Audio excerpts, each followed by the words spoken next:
Welcome. If you want to set up screen lock in your Xiaomi Mi 10T Pro, at the first you have to go for the settings. Next, scroll down and find passwords and the security. Click on the screen lock.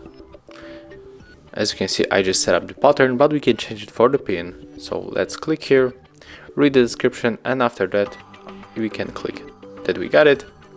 So right now let's input from 4 to 16 digits letters, or you know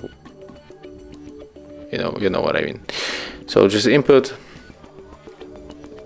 then click continue, input it one more time, click OK, confirm, and after that lock device and try to unlock with new lock method. And that's how it looks. Thank you guys for watching. Leave thumbs ups, comments, and subscribe to our channel.